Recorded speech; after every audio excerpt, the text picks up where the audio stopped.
Hello, everybody. I see a lot of people are already in here blowing up the chat room. We have Lauren in the background responding to all of you. Welcome to Anita Goodesigns Wednesdays live stitch out. My name is Brian, if you haven't seen me before. I'm an educator here at Anita Goodesign, and I've been with the company for going on 7 years now. And today I'm excited to bring to you a brand new fun type of drawstring bag. Now, we've done drawstring bags in the past. It's just that this one is slightly different because we're going to add basically an additional hooping for the ears into the bag itself. So I just kind of show you what we've got. This is a completed one. We used minky fabric on it as well. Just adds to the aesthetic effect of them being cute, fuzzy, lovable animals. Obviously, you all have clicked the link, so you know why you're here, which is to do the elephant. But to kind of give you context on what we're making today and see it in 3D, not just what's on the actual pictures, are those drawstring bags. So before we jump right into it, and I'll mention this again as we get going, today, and I'm going to read my notes so I don't mess up this time, we have the animal drawstring bags, which is what we're stitching out here in class. That is on special. The normal price on it is $34.95 on the website. It is now discounted to $24.95. So if you watch this class, you like it, you want to get it, you have till 11:59 p.m. Eastern time today to get that $10 discount so that you can go back, rewatch this video with me, and stitch out your own drawstring bag. So again, that's discounted $10 off with the low price of $24.95 for this stitch out special. Another thing that I'll show you in a bit, but I'm going to go ahead and mention now because a lot of you are familiar with it, is our farmstead quilt. And I'll show you a quick peek at it because this is today's flash sale, surprise flash sale. So our farmstead quilt, which came out in June of 2019. This one, I'll talk about the details later, but I'm letting you know right now that this is half off. The typical price is $69.95. Discounted today, 50% off to $34.97 on the website. So once again, you can do those purchases there. Both specials end tonight at 11:59 p.m. Eastern. All right, so Lauren, go right ahead. You can let them know I pinned it to this. To the chat. Awesome. So what I just mentioned in terms of those specials, Lauren pinned to the top of the comments section. So you can always scroll up to review what I had stated previously. But don't worry, I'll be doing plenty of shameless plugs as we're stitching out. So to jump right into it, we're going to go ahead and dive right into doing our animal drawstring bag. Whenever I have downtime, I'll give you tips and tricks and go over other fun, useful information and specials as well. So I'm going to be going out of our All Access book. This came out this month in May, so it's brand new. And those of you who are All Access members should be able to follow along with me right in the book. It's the best way to get it fully printed right now and have all the tutorials right in the same spot for everything that came out. So I'm not going to give you page numbers or anything because some people may be looking at the tutorial that they downloaded, which is fine. The animal drawstring bags, when you first go to the tutorial, you have your introductory page, kind of walks you through it. The following pages go through essentials and material lists. So if you're looking to pre-prep to know exactly what you're going to need for this, then you can just refer to the materials list, which is near the beginning of the section. And that'll give you exactly what you need to walk through the entire project. Of course, you always need to start with a machine.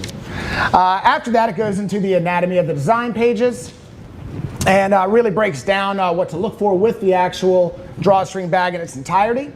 And then we're going to jump into the picture steps. Now, this is where we're going to begin. I always tell people in the classes when I do in-person educational events, as well as the virtual showcases that we've been doing, that I not only want you to use the picture steps, because that automatically, I know to a lot of you, feels the most comfortable, is just look right at the pictures. But remember, the pictures are only showing you the technique on how to do the drawstring bag in its entirety. What you want to do is also have the number steps available. So this is going to be 3 separate hoopings. And it's very important to know that we're going to be doing them in a very specific order so that when combined later on, it all goes together well. So just to break that down for you, we're going to be using our number steps along with the actual picture steps.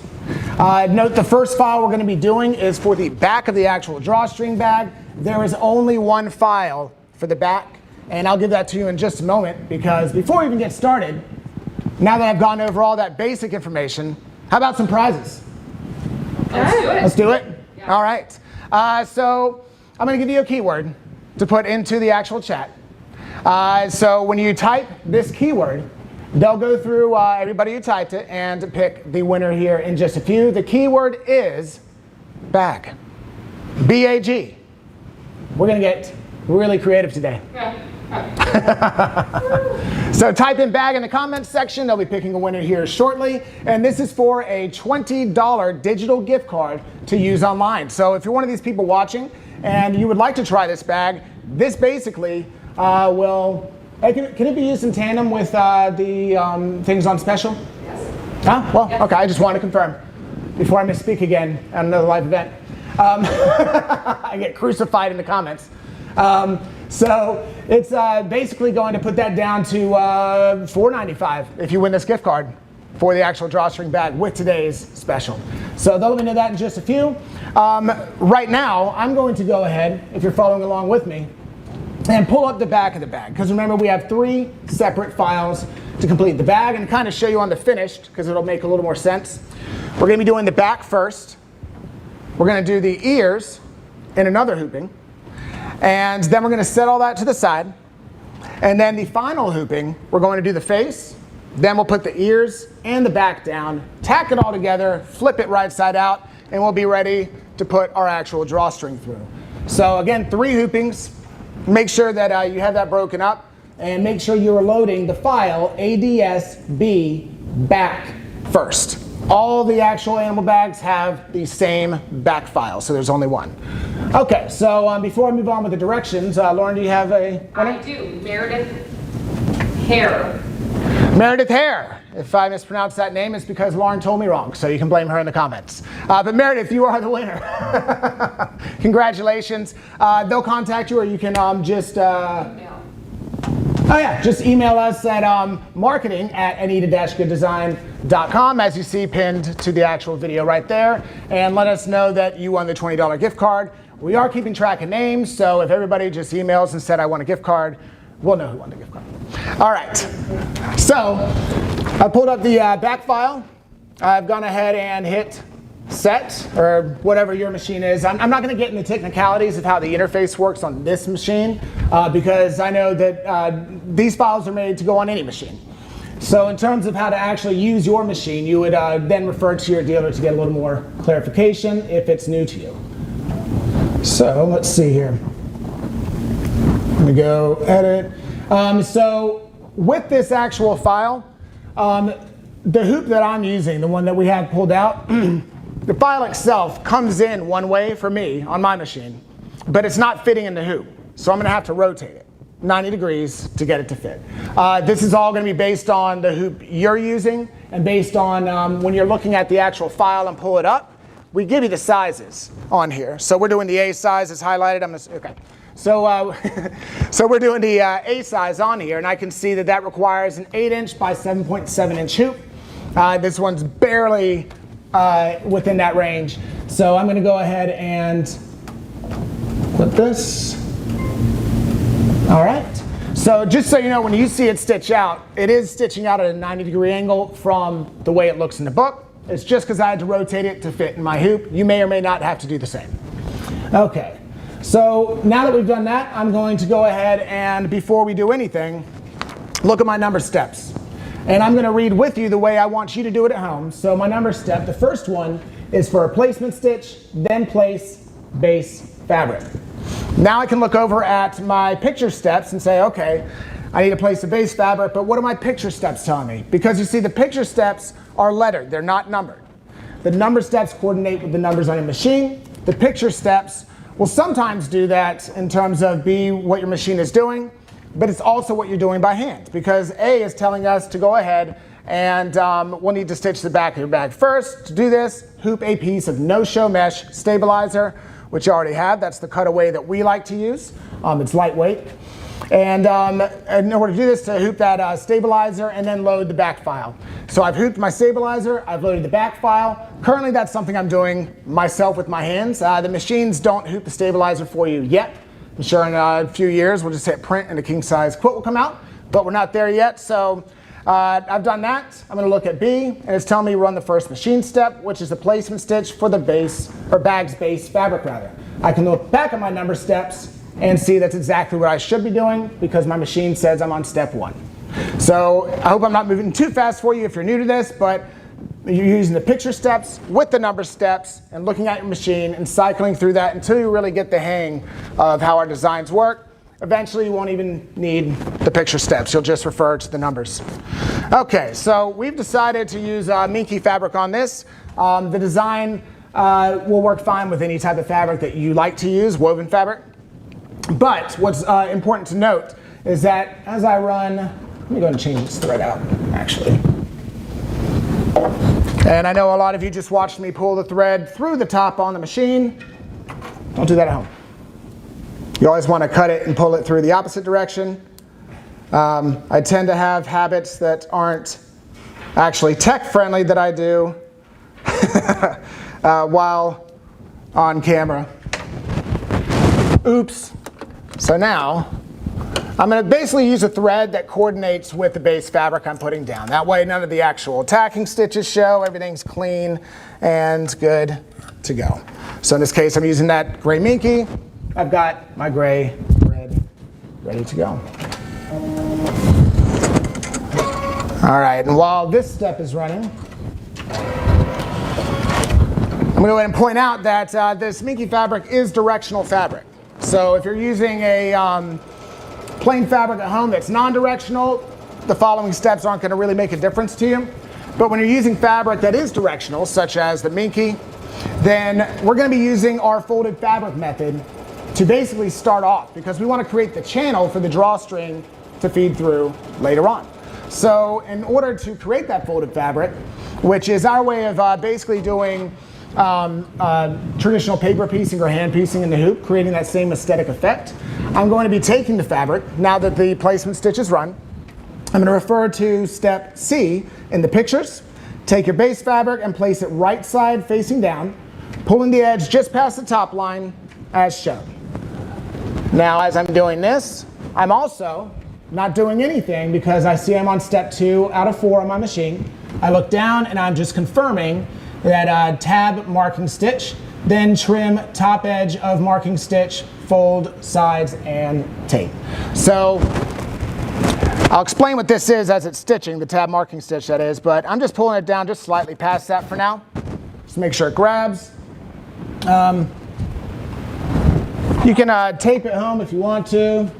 I misplaced mine, but I usually don't tape. Oh, it's right here. I got you this. I hid it from myself. So you can tape yours if you want to. A lot of times I don't tape, but I've also found out every possible way for something to go wrong, even though I still surprise myself. So if you want to tape, you can. It just helps secure it as it's stitching. All right. So now I'm running step 2, which I just read. So as it's doing step 2, I can go ahead and look at D in the picture steps. And it's telling me run the next step, which is 2, which will be a series of tacking, black, and basting stitches in green. That doesn't mean you do it in black and green. That means in the actual graphic image that is in that picture, it's just helping you differentiate between a tacking stitch and a basting stitch. And that's very important because we're going to use the basting stitch on this actual tack down right here as a cutting guide for the pattern. So once we've done that, I've read the step D. This is needed to create the drawstring channel, so it's a very critical point here. I see people kind of mess up on this part a lot at events when I do it, which is okay, because I did the same thing when I first started. But you essentially have to pay attention to these basting stitches.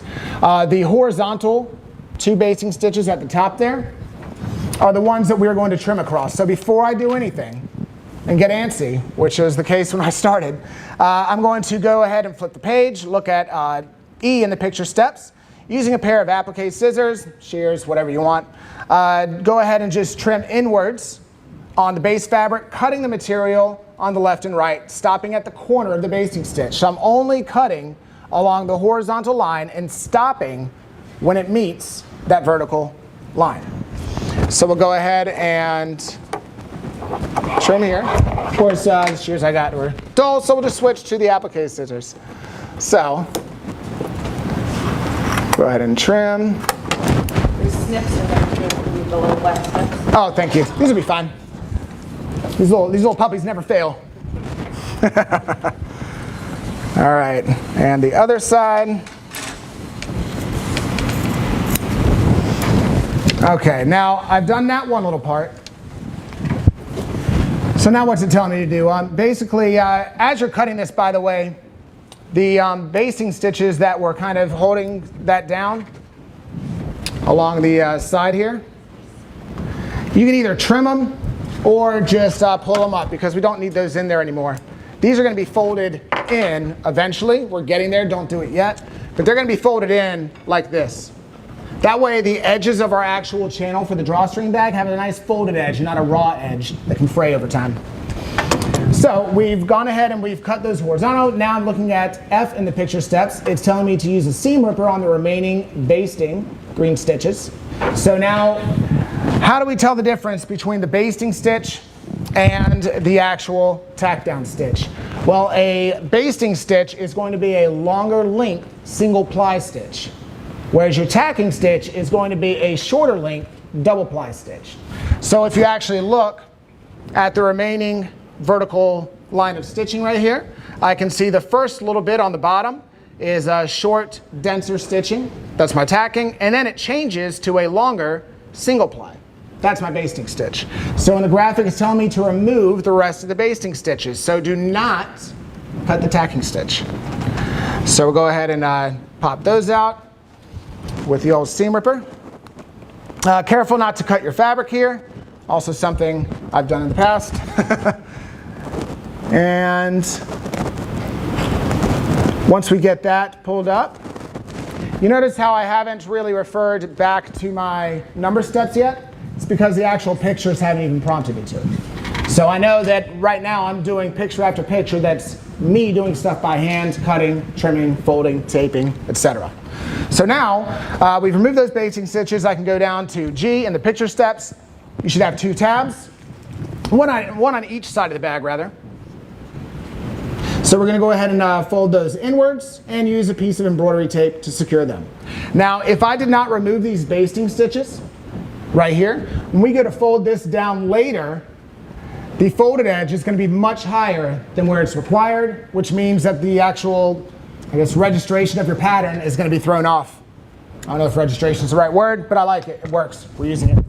So now I've gone ahead and looked at G, so we're going to get those folded in, tape them up.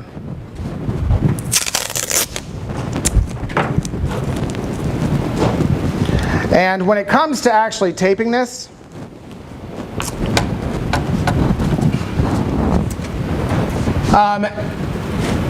what I hear at events all the time is, you put the tape across the center, and then all of a sudden you don't know exactly where that actual folding stitch is going to hit. And a lot of times it goes through the actual tape, and people are like, oh, I got to pick it out of there now.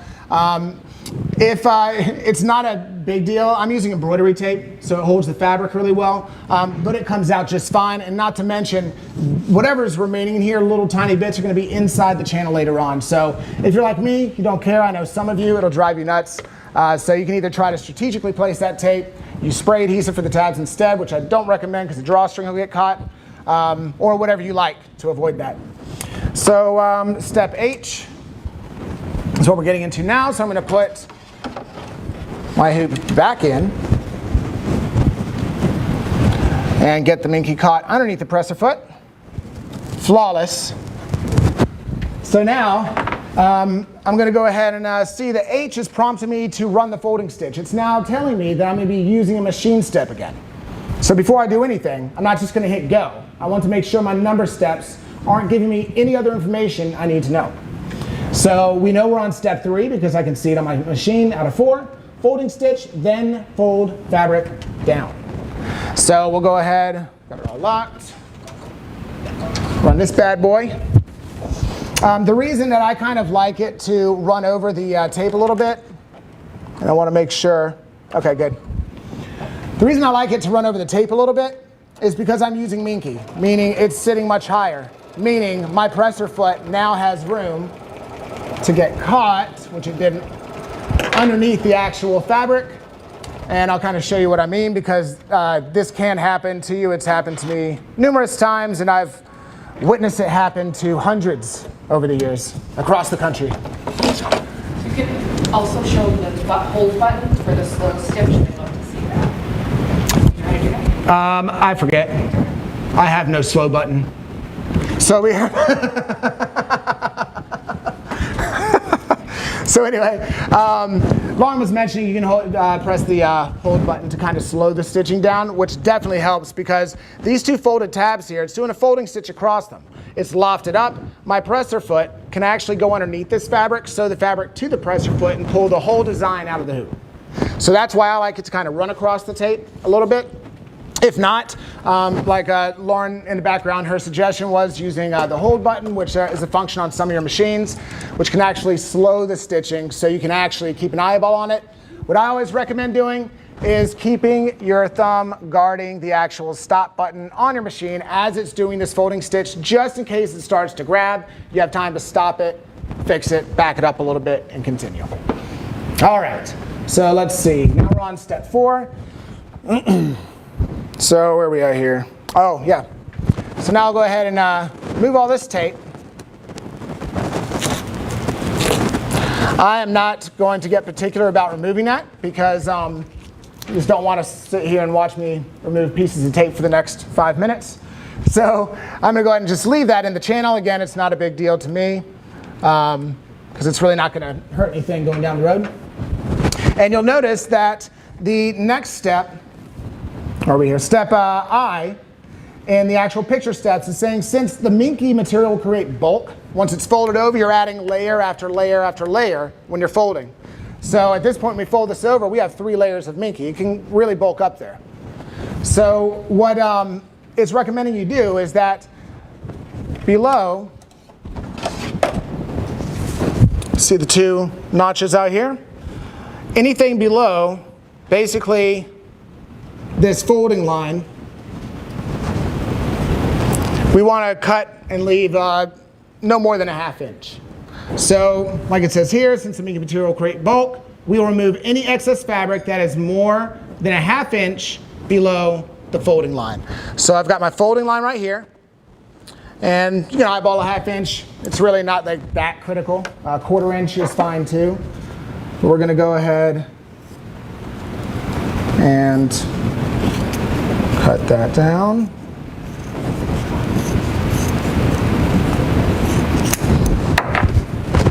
All right, so once we've trimmed that up, we'll go ahead and look at step J.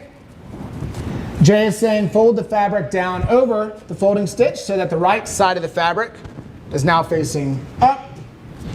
Give the top of the folding stitch a good finger crease. That way, you know, it's kind of taut on that folded edge. And basically, you'll run the last step of the design. This is going to do a decorative stitch across the top here to create the bottom of the actual channel. So that's K, run the last step of the design, decorative tacking stitch along the channel. Step 4, decorative tacking stitch. There's nothing else I need to know for this project until I take it out of the hoop. So we'll go ahead and put it back in here. Now, when we get to the front of the bag, a lot of these steps for what we just did for the back are going to repeat. So I am going to speed up a bit when I get to the front of the bag, just because you do have this part of the video to go back and reference. You also have your picture steps, but I don't want to get too repetitive. Now, here comes a point where I'm doing a little bit denser of a stitch on Minky. I'm going to use water-soluble topping for some of the aesthetic elements on the face later on, but you're welcome to use it here as well, and I'll talk more about it later. I'm going to do this one in a tonal stitch.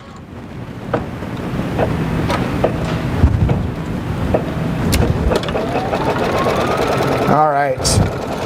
Sorry for the pause, I just wanted to make sure it got started off right and didn't bunch up the actual minky fabric. Yes, Lauren? Can you tell them what stabilizer you're currently using? Yeah, absolutely.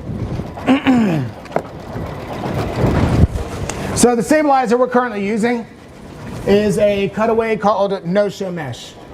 So if we reference our actual materials list in the beginning, it is telling you under the materials list, no-show mesh stabilizer ×2. But we are actually doing 3 hoopings here, so really depends if ×2 means you have a really large piece that comes out of a pack like this and you can cut it in half. And tearaway for the ears. Tearaway for the ears, oh thank you. Oh, I see, you hooped that for me. See how much attention I pay to what I'm doing? So we've got no-show mesh. Now, when we recommend stabilizers, we just kind of stick to some basics. There's a lot of different cutaway out there. We just say no-show mesh because it makes it easy on you if you're new to go to the store and not just say I need cutaway, because they're going to ask you, we have 40,000 kinds, what kind do you want? You can just say I need no-show mesh cutaway stabilizer. So it just keeps it simple. Since we're sewing parts together, we wanted to have a really strong foundation, which is why we like using this, and it also doesn't bulk up the material. So now that we've run the final step, we're going to take the hoop out of the machine. I can look in L on the picture steps, back of design. Once finished, we'll remove the design from the hoop and lay it flat on the back side of the hoop, facing up. Use a pair of scissors to trim away the excess stabilizer, base fabric, 1/2-inch seam allowance around the bag's placement stitch. So, what does that mean? Well, on the back here, we actually, it's hard to see, but because the bobbin is white and so is the stabilizer. But remember our initial placement stitch here. I'll show you from the front. We can see the bobbin from the back. Well, as we're trimming all this up, typical drawstring bags, you know, we just take it right out of the stabilizer and set it aside because we use tearaway a lot for this. But for this one, we want to actually maintain the curvature of the pattern. So, and that leaves you with just less excess to cut and trim later on. I'm going to do that in just a bit while we're stitching some other elements, because I will have plenty of time to get this guy trimmed up, so I'll show you that later on. Just going to keep things flowing here for you. So again, if you're at home and you're following along with this, you can trim as L in the picture steps shows you. Then once you've done that, M is going to go ahead and tell you once you've done that, you can remove the excess stabilizer. So once you've kind of trimmed it up, any excess stabilizer you can go ahead and cut. And you can also trim away anything above the channel. Once it's trimmed, the back of the design should look like this in step N in the picture steps, and O is showing you that the back of the bag is finished. Again, in bold, it's giving you tips and tricks, things to look for and pay attention to. So make sure if you ever see anything in bold in the actual picture steps, really read those closely. Now we're going to go ahead to creating the ears. So I'm going to get this file loaded, then we're going to call some more prizes. So for this one, Lauren's gone ahead and hooped this for me already, but we're using a tearaway stabilizer for the actual ears. I've got a smaller hooping, that way I can manage the amount of waste I'm using, and it's been expertly cut straight right along this edge. So we'll go ahead and pop that on in. I'm going to exit out of the current design. Of course, I forgot to do that before I put the new hoop in. Now it won't let me. All right. And we're going to go back into our folder, wherever you guys put the ears on your machine, USB, wherever it is. I know there's a lot of different types of machines out there. And we'll get it set.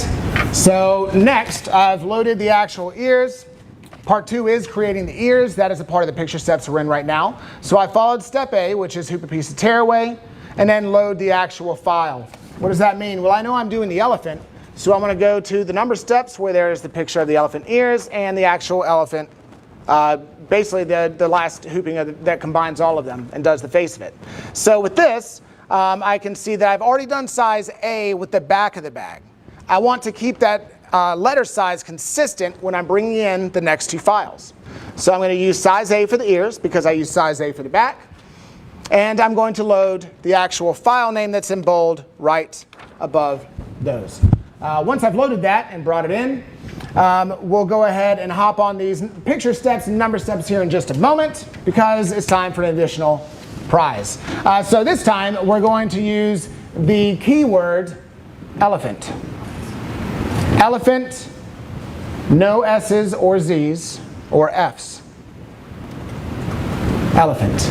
And we'll pick that winner here in just a few. So type that in. Again, this is for the $20 digital gift card. Once the winners are picked, we'll post the actual email on the screen again for you. Email us. We'll get you that digital gift card to use on our website. All right. So now that I've loaded those ears into the actual hooping,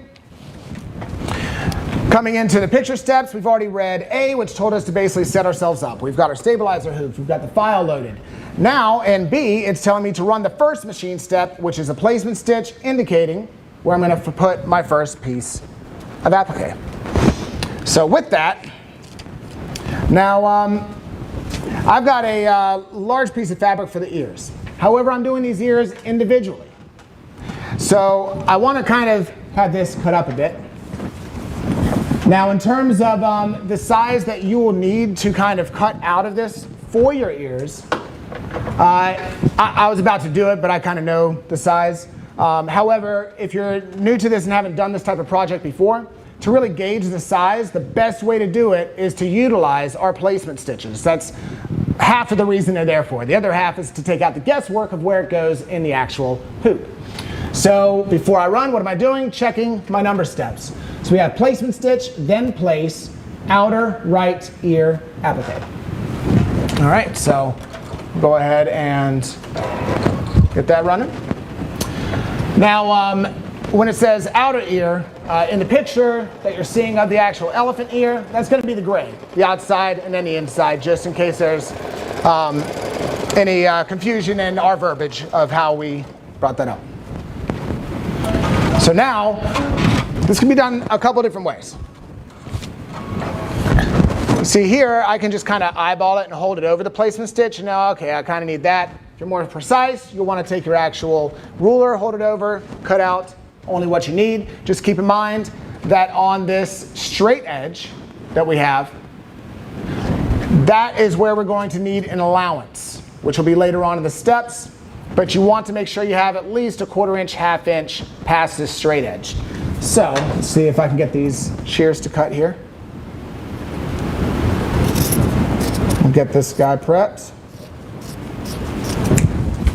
All right. I was a little nervous there that I talked about eyeballing it and how I was going to do that, and then I cut it too short. But I nailed it. All right. So further reading this, we're going to place a piece of applique, and this is C in the picture steps. Right side facing up over the placement stitches. Be sure to cover them entirely. Run the tacking stitch, which is step D in the picture steps. Tacking stitch step for the applique fabric. So this is just standard applique. We have a placement stitch. We put our fabric right side up. We tack it into place. So now let's see. We're on step 2 of 14 on the number steps. Step 2 says tacking stitch, then trim outer right ear applique. Yeah, absolutely. We'll get this running here. So I'm going to run this step and then we'll announce the actual winner. All right. It is Sue Young. The winner of the next gift card is Sue Young.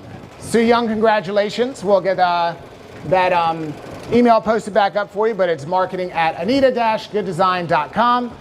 Send them over an email, let them know that you won, and we'll get that gift card sent out to you. Congratulations, Sue Young. Okay, so as this is running, and once again, I'm walking you through how to do the first ear. The second ear, I'm just going to kind of go through a little bit faster without redoing those directions so I can talk to you guys about other things. So once we've completed step D, we've run the tacking stitch. I'm looking at the next picture step. Now it says leaving a 1/2 inch seam allowance along the inner straight edge, trim all the way trim away the remaining excess fabric from the tacking stitch line shown above. So even though the ears are slightly different shapes, they all have the straight edge.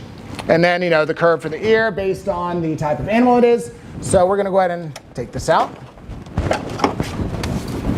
And I'm using my double curve tip applique scissors I've talked to you guys on here before about, but I'll go over them again. I like the double curve because it has the curve at the tip to help get into intricate cuts, and it also has the curve at the handle so my hand's not punching the hoop while I'm actually cutting. So I'm cutting until I get to the top of that straight edge, or to the straight edge, depending on which side you're going at it from.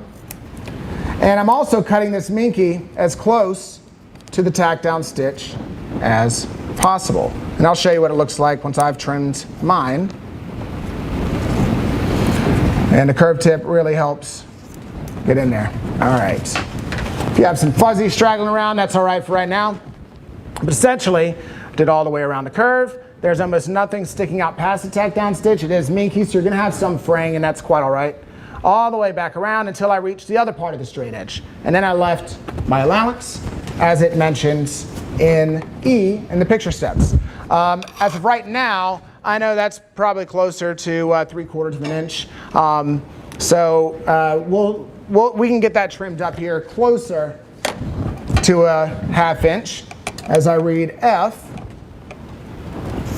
Once trimmed, this design should look something like this, so you can see they stuck to the 1/2 inch. Now, why am I worried about that 1/2 inch right now? Well, this is my first time running this design too, and I don't know how close the next placement stitch is going to be. I just want to make sure that if I did have a lot extra over here, it's not stitching over it in the next step. When you're showing them something, Yeah. can you use the camera? Yeah, absolutely. There's some people are just struggling to see what you're seeing. Not a problem. Lauren was letting me know that you guys are having trouble seeing from back here when I'm doing details. So let me pull this in front and just make sure that we have that there. So again, you can see that I have my straight edge, I have the allowance sticking out, then all the way around the rest of it as shown in the picture and as stated in the actual number steps, we've trimmed that away, leaving just a 1/2 inch seam allowance. Okay. Because this part I know when we've done ears before, it's kind of confused people where to leave a seam allowance, when not to. They've done a good job with this design where it's pretty obvious that the straight edge is your seam allowance. So now, once trimmed, looks something like that. We're moving on to G in the picture steps. Now we're going to repeat steps B through E for any secondary applique, if applicable. What does that mean? Because this comes up in events all the time. Well, if I go back a page, I can see B is telling me to put down the base of the ear, basically, the outer ear, the outer part of the ear. Well, that's not what it's telling you to do. It's telling you to repeat the actual technique that it used, which was standard applique. So it's saying continue basically with any additional applique steps. And that's repeating B through E to do the applique. So it's only telling you to repeat the actual technique, which can be referenced with these pictures. But I know by going to the number steps exactly what I'm supposed to do. So with the inset on here, it's telling you can also add water dissolvable topper over any high loft or minky fabrics to help the stitches sit over the material and peel it away. We'll kind of go over that here in a bit. So I know I'm a machine, I'm in step 3. Step 3 is placement stitch, then place inner right ear applique. All right, got that locked. So right now I know that I'm going to just place the placement stitch, or stitch rather, placement stitch. And I know that for my inner ear, we've chosen to use, obviously, this pink minky fabric. So while that's stitching, I'm gonna go ahead and get my next spool because I want to make sure that the stitches going on top coordinate with the fabric it's going on. All right, I have my placement stitch, which I'll pull out and show you guys on the camera here. So we have our placement stitch going around. So now I know exactly how much fabric to prep for my next piece of applique. And again, when the picture steps say repeat B through E, you're just repeating the applique steps. Placement stitch, place the fabric, tacking stitch, trim where applicable. All right. I'll go ahead and cut this in half because I've got a lot of pink fabric here, and I don't have that much ear. Well, the elephant does it. I've got plenty of ear on me. All right. So now that we've got that cut up, we'll go ahead and use a placement stitch. Placement stitches are our way to do a paint by numbers approach to embroidery because it really takes out a lot of the guesswork, and you don't have to be a professional when it comes to measuring and trimming by hand. We let our tacking stitches show us where to trim. Placement stitch shows you where to go. It really makes things look professional without having to try too hard. So now I know that I've covered the placement stitch, and I've also brought it into that seam allowance as well. So now we're going to go ahead and lower the presser foot. I see I'm on step 4. Step 4 in here says tacking stitch, then trim inner right ear applique. So same principle as before. When we trim this, we're going to follow the same rules because we're repeating B through E. So that means it's going to go ahead and run this.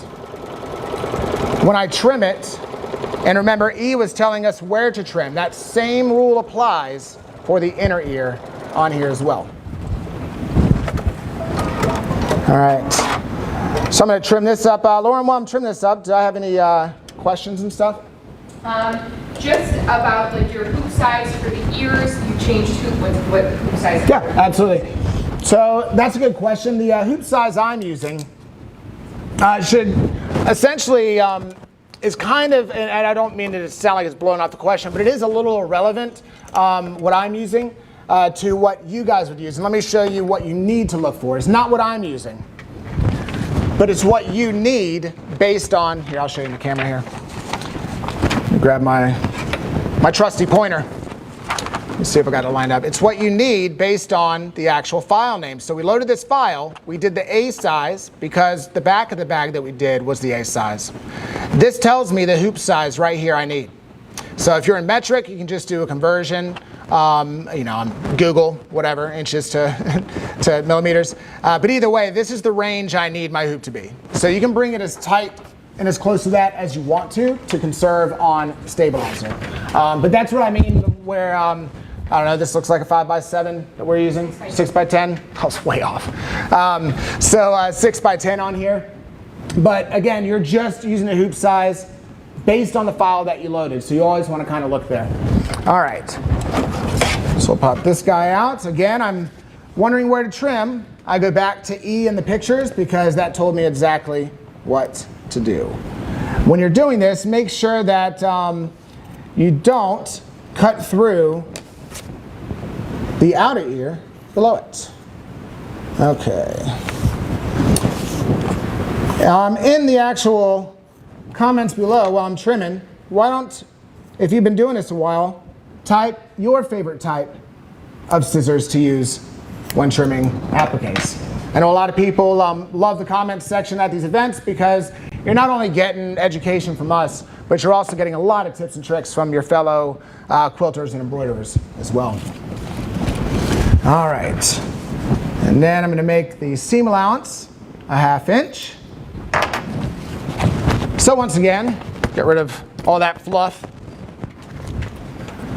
Once again, following E in the picture steps, I had trimmed around basically the ear itself, and on the straight edge, I left my 1/2 inch seam allowance. So very good.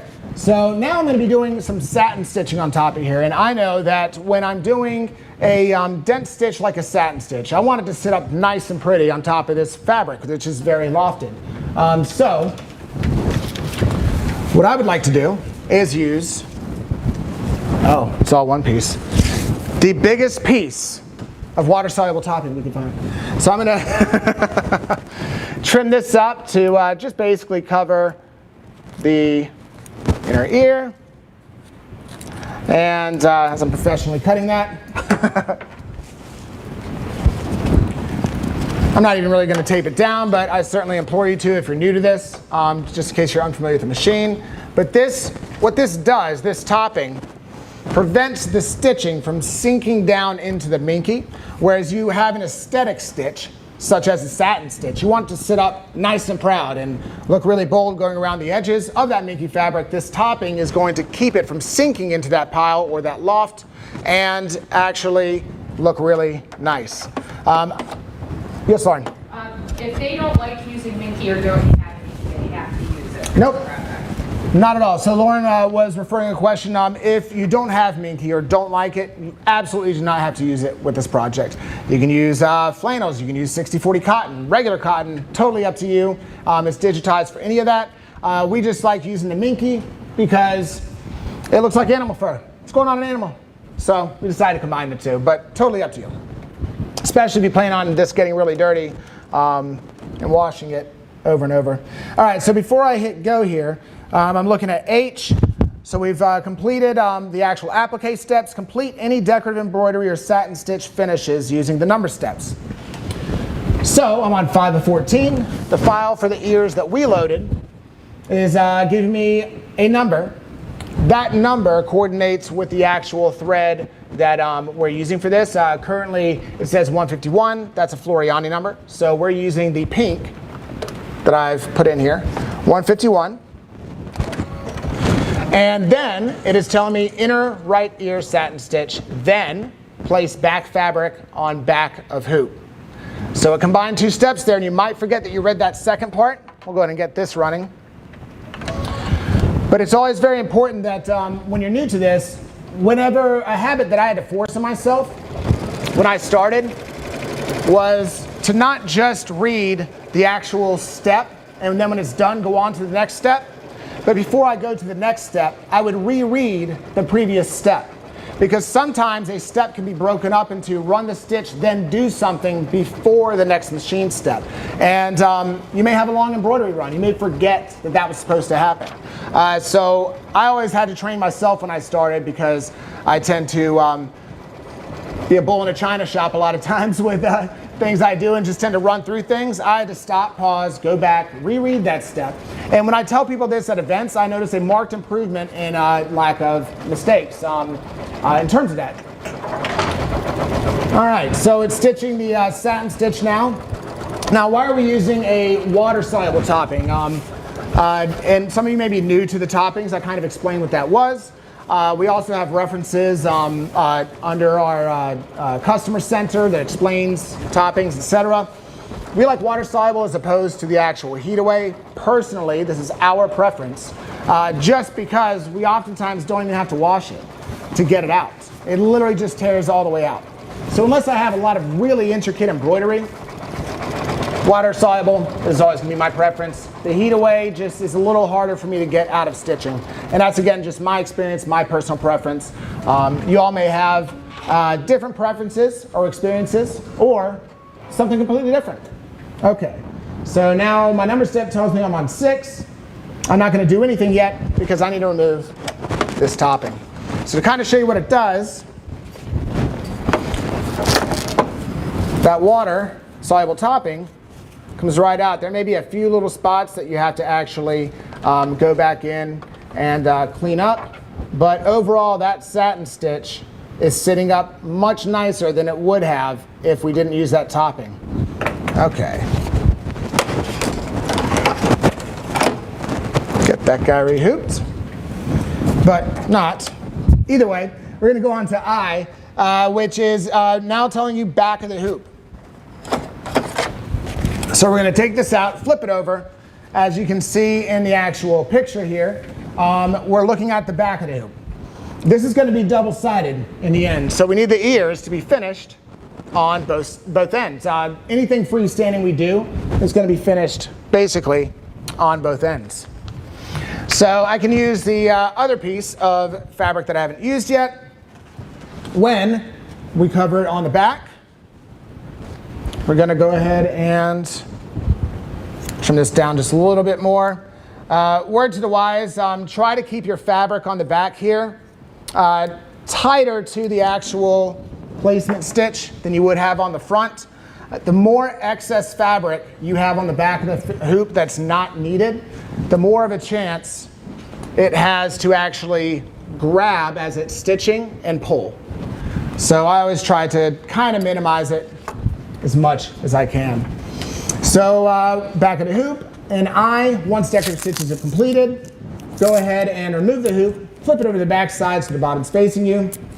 J, take a piece of back applique fabric, basically that matches the outer ear from the front, and place it right side facing up relative to the back side of the design, covering it entirely. Then K, use tape to secure. In K, they're showing you how they taped the top and bottom straight edge. Me personally, I always like to tape the corners. It's been my experience that when I've had stuff grab, it typically happens at the corners. Totally your preference. Sometimes the stitching is so quick that it doesn't even matter, but I'd rather give you that tip, and I'll show you right here.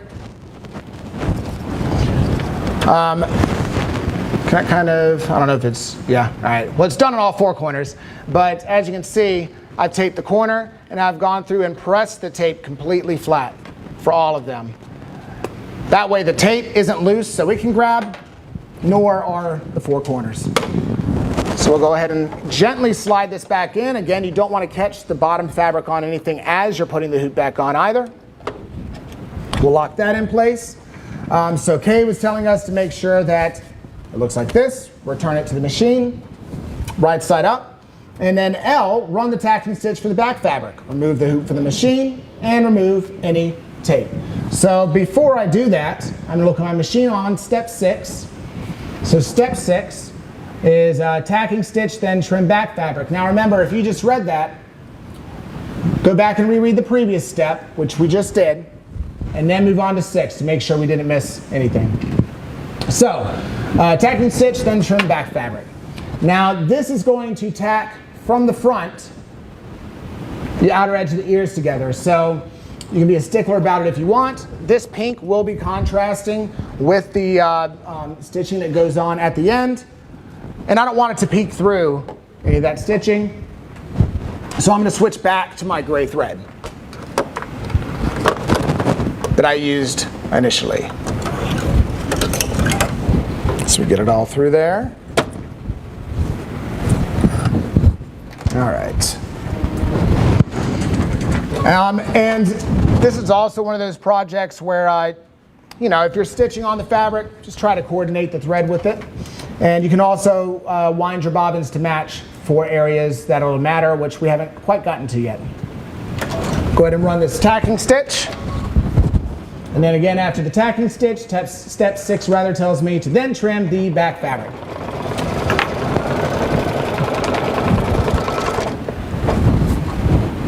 Make sure that grabbed there.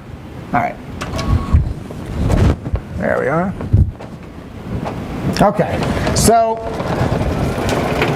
what this is basically doing right now is just combining the two parts together. We'll then go through and looking ahead while it's doing this. We're going to go over to step M, use a pair of scissors and trim away the excess material from the edges on the back side. So same rules apply from that beginning. We're going to leave our 1/2 inch seam allowance along the straight edge. And we're going to cut away basically anything that's not on the straight edge. It's going to go. So we can remove that tape and give it a trim. Lauren, while I'm doing this, any good suggestions or comments from our fellow professionals out there? We don't have too many questions right now. I think you're doing such a good job teaching, but if you want to ask people if we have any newbies first, we can check absolutely. them out. So how many new people do we have in the chat? This is the first class. Like first class you've ever taken, not necessarily brand new to Anita, or maybe either one, but who's new to this class? Feel free to drop some comments in the comments section, because we always like to see how many new people we have doing these events, because it's always interesting to me. Because one thing you'll find with Anita Goodesign is that we have a, what is it, 17 years now? Mm-hmm. Huh. 17 years worth of designs. Been here for a while. Going back to 2004, basically. And the one thing that does not change are the fundamental techniques. So when you're new to this, you're seeing us do this actual bag. This is the first design, I believe, that we've done these type of animals on an actual drawstring bag with the ears.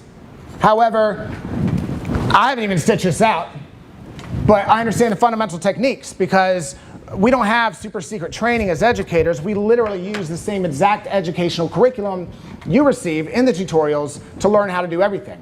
So once you learn the basic fundamental techniques of folded fabric, freestanding, applique, basic embroidery, that's all this is. The rest of it is trial by error, or as I like to say, fail faster. All right, so we've got the back of the ear trimmed up, and just to kind of show you there, I've trimmed up all the way around on the back of the hoop, left my 1/2 inch past that straight edge.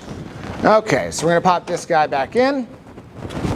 Miss Kathy Adams is new. This is her first class. Miss Kathy Adams, welcome to the first class in here. I hope you're excited. And again, if you guys have any questions, we're not in here. There's so many people out there, even though I've been doing this for 7 years and I have helped create a lot of these designs in the past. There's still a lot of things I learned on the road with you every single time, so don't be afraid to ask questions. Not everyone in here is an absolute expert. In fact, when I try to tell people they're experts at events, they always laugh at me for some reason. Miss Suzette Lee, this is her first class. Suzette Lee, welcome as well to your first class. Sweeting. Carol Sweeting. Looks like we got a bunch of new faces in here. Yes, we got a lot. Excellent. Miss Janet Ricka. Janet Ricka, welcome also. Janet and Ricka both. Oh, Janet and Ricka. I'm combining names now. Just like Hollywood. Do we have Brangelina in here? Brangelina? Brangelina? Will you let them know, since we have so many new people, that most Wednesdays you have stitch outs? Yeah, absolutely. Lauren wanted me to remind you that since we do have a lot of people, Wednesdays are when we're doing these live stitch outs. However, if you missed the live stitch out, it is on Facebook. You can go back and watch it and get the actual design at a later time. So we're going ahead and we're going to do the final step for the ear, which on step 7 on the actual machine is basically telling me 487, which is the color gray that I've been using, and outer right ear satin stitch. I know I'm doing that satin stitch on Minky again, so I'm going to use my water-soluble topping, and we're going to go down to O, which is continue through your design's number machine steps to run through the satin stitch finish for the first ear. All right. So when I was showing you about trimming the actual Minky fabric in this case, or any fabric that you're using at home, to the tap down line, the reason that's important is because the satin stitch is only going to have a certain coverage area.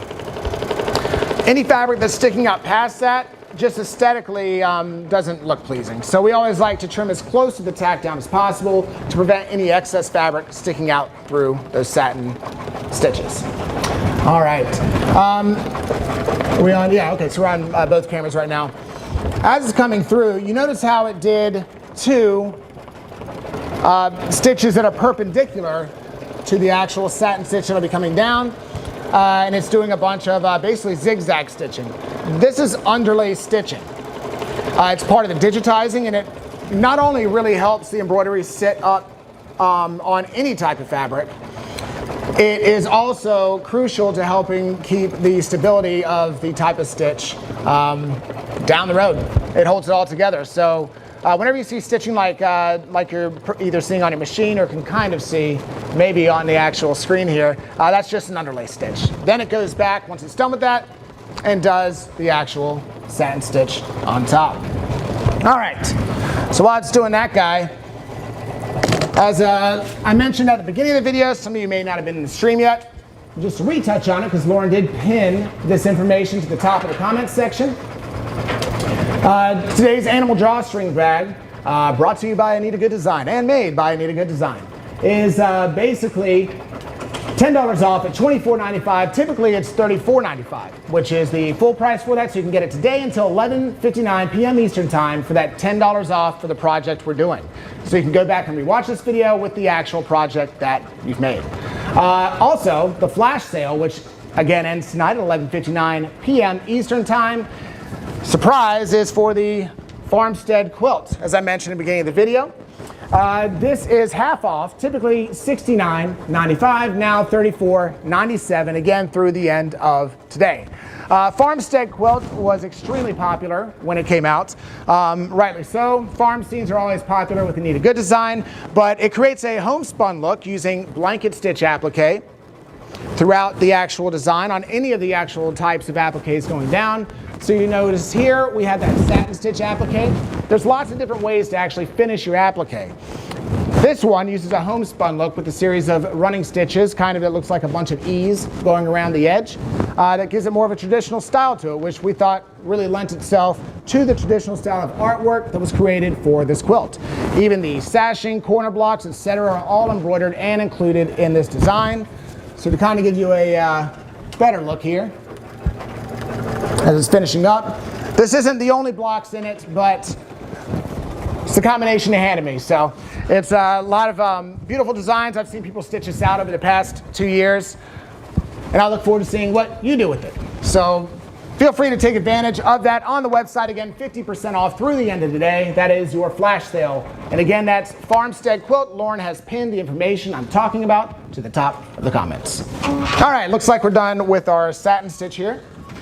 Now I told you I was going to walk you through doing the first ear, but the steps are basically the same for the other ear. So I'm just going to go ahead and do it because worst case scenario, you can just rewind this video later on and rewatch that. Yes, Lauren? Can you remind them what month and year the Farmstead quilt? Yeah, absolutely. The Farmstead quilt was released in June of 2019. So if you are a club member, which I'll explain that to you in a moment for those of you who are new. But if you're a club member, you automatically got this design collection in your June 2019 club issue. Those of you who are wondering, how do I get a club issue? Don't worry, I'll do a shameless plug. All right, so we're gonna put this back in. Now, I'm basically off to the races because in P, it's telling me now that you've seen. I have a bad service. Oh, gotcha. I just got to a little bit. Yeah, no worries. If you can hear me out there, give us just a second while we get the service feed. Good? Okay. If you're having trouble hearing me right now, just let Lauren know in the comments. Or not, because you can't hear what I'm telling you to do. All right. So either way, P, just to step back for what I was talking about, now that we've seen how to do one of the ears, it's time to repeat that same process to do the second.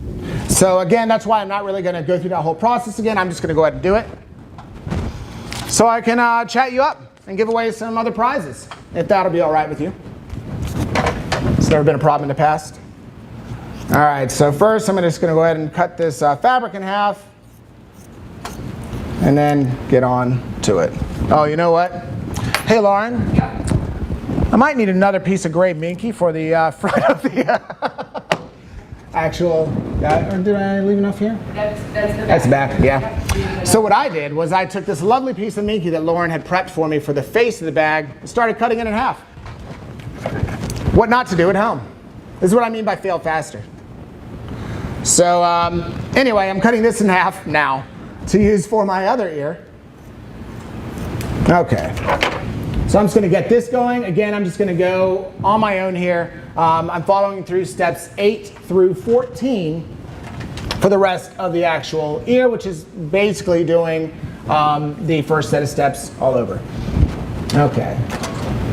So as I'm running this, what we had just talked about was the Farmstead quilt. We had people in the chat asking when it came out.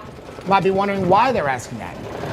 Well, we have different ways to purchase our monthly releases.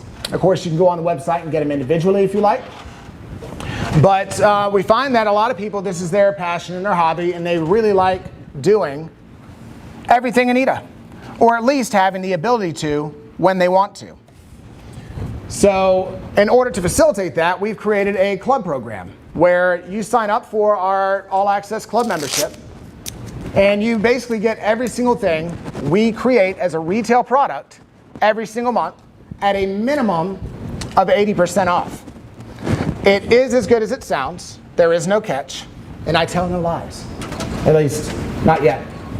Sometimes I have to catch myself because I tell you guys something's happening, and then it's not. All right, so again, I'm just going through the steps, running that tack down stitch. But our clubs themselves, you know, we release on a monthly basis, which I'll kind of hold up here. This is May.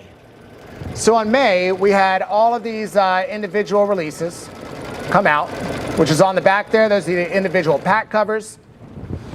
We have, you know, embroidery releases, quilting, projects, a special edition, so a much larger release.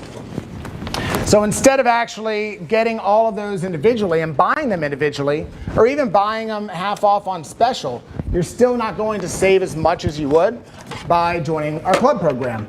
And if this is your passion, if this is your hobby, our club program would allow you to build your library so that when you want to do something, you have the ability to just go right to your actual Anita Goodesign library and pull from all the files that you have from being a club member.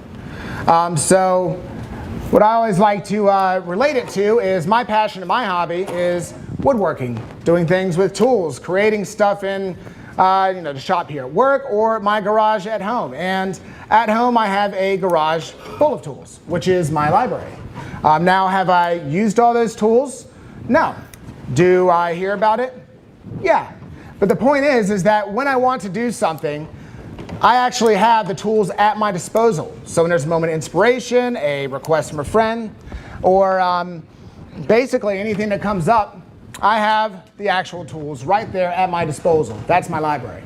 Anita Goodesigns Club creates that library for you so that when you have a moment of inspiration, you have something that you want to do or a request, you actually have a library of collections to pull from. You don't have to go around looking for it online. You just search your own library. And there's lots of great tips and tricks we might have time to get into on the website on how to organize that. All right. So our club program, in case you're wondering, there's plenty of links on the website and everything else. But we only have one club program where when you sign up with us, you have a 12-month subscription where you get everything we release every single month. And the tutorial I'm reading out of, you get the actual full tutorial book with everything combined tutorial-wise. There's two options where you can get the physical, and there's an option where you can get it all digitally, which is basically a brand new version of ours. The actual digital version is has been really popular lately because it's an insane discount that we're doing on our digital club. The most popular way to do it is our physical version, where it's only $1,400 for the entire year. Breaks down to roughly about $116 a month if you want to price it that way. But you actually are saving a ton of money because we release on average around $8,000 worth of product a year that you're getting for $1,400. Now, what else comes with that $1,400? I'm glad you asked, Brian. Well, it also comes with a gift card that is equal to the amount you spent on a year's subscription. So $1,400 gift card you can use to back build your library while you receive each month's new releases through the term of your membership. Then there's the $999 a year with no free gifts. You still get the physical book and CD. And the digital option, which is $499 for the year. And instead of getting the physical book, we pass the savings on that overhead and shipping costs to you, the customer, at a low rate of $499 for the year, which is an insane price. All those options are available for you to do on the website as well. Again, just going through my steps to complete this other ear here. As we're coming along with this, is anybody actually stitching this out live with me? Oh yeah? Tell me how you're doing. And then you're like, Brian, I can't tell you how I'm doing. I'm trimming, and now you want me to type. Because Will you also remind them that this video will stay on our Facebook page? yeah, absolutely. So just as another reminder, and I try to mention this as much as possible through the video because people join at different times, this will stay on our Facebook page. It's not a one and done. Once you're done watching this, or once this live stream ends, you can go back to the actual Anita Goodesign website and rewatch this video as many times as you need. For me personally, I love watching tutorial videos when I'm doing new things because I can watch, pause, do, etc., etc. Okay. As I'm doing this other ear, I'm not going to use the water-soluble topping. Just in case there's a little bit of difference, I can really show you what that difference looks like without the two. So again, I'm just moving along with my steps here. I'm on step 12, if you're following along with me. But how are people saying they're doing, Lauren? You're doing really good. We have some people that stitched yesterday ahead of time. Oh, excellent. Yeah. We're having a question. Are the questions on sale or do they need a coupon code? Yeah, so that's a very good question. Lauren was relaying to me that we're getting questions about whether or not the actual designs that I mentioned, you know, the animal drawstring bags we're doing in class, the farmstead quilt, which is the flash sale, if those are currently on sale or if you need a coupon code. No coupon code needed. They are discounted on the website right now. So you don't need to do anything except put it in the shopping cart and hit pay. That's it. So you can get them both in there at the same time. You can do them individually. The sale is on sale till 11:59 p.m. Eastern Time today. So just to finish touching on that actual club, again, if you're new to this, there's no better way to actually build your library, especially if you really just got your first machine. You want all those new actual designs to go along with it. You want stuff to do. It's kind of like, you know, if I'm buying an Xbox, I'm going to need some games. You need more than one. Maybe I like playing it. Maybe you like using your sewing machine. All Access is going to load you up. So, moving on from that, we're into the ear right now. I can already see, without using that water-soluble topping on the second ear, there is a huge difference, which I'll show you when it's done stitching. So you can really see the effect of using a topper to keep those stitches sitting on top of a lofted or piled fabric like minky or flannel, anything that's more than a 60-40 cotton, really. So here, you can get a different angle. Let me hold it here for you. You can see how much of this minky is sticking through those satin stitches versus the very clean, nice-looking satin stitch I have on the other side. All right, so I'm on step 13 here. Okay, so see I place my back fabric. All right, Lauren, how about I give away another prize? Let's do it. Sounds good. So the next word I want you to type in the comments section is minky-dimple.fabric. Minky-dimple.fabric. 3 times fast. I'm just kidding. Just once will be fine. Type that in. We'll pick the winner. There's no penalties for misspelling. We are not that strict. All right. Again, when you're taping your fabric on the back, if you're keeping up with me, make sure you get those corners taped down good and you don't actually push it back into the hoop too hard. You don't want it to catch and grab and get all cattywampus. This is also a good time where you can wind your bobbin. I did not, just to save on this video from being too long with little things. I tried to give you information when needed so that you can do with it what you will. All right, perfect. So we're going to go ahead and tack the top to the bottom. Let me go ahead and switch my thread out. All right, Lauren, do we have a winner? Yes, we do. All right. It is Miss Tammy Henry. Miss Tammy Henry, congratulations. You won the next $20 digital gift card. Again, just shoot us an email at marketing@anita-goodesign.com and we'll get that gift card on out to you. Congratulations. Okay. So get this tack down stitch running. So for those of you in the comments section right now, while this is actually going, and I'll be trimming it up next, when it comes to actual stabilizers, what kind do you prefer in terms of cutaway? Do you like the no-show mesh that we use throughout all of our recommended cutaway? Or is there a personal favorite that you found that you like better? Let us know in the comments. All right. So trimming up the back of the ears here. Again, removing that tape. And be using our applique scissors to get in there and trim up the excess. Remembering that the rules apply to the back as they did the front. We're still leaving that ½ seam allowance along the straight edge of the ear. So I know I'm talking about a bunch of different things as we're doing this, but this is what I meant by fundamental techniques in the beginning. Once you learn our core set of fundamental techniques and understand a little bit of the lingo rather, literally the tens of thousands of designs that we've created over the years will suddenly make sense.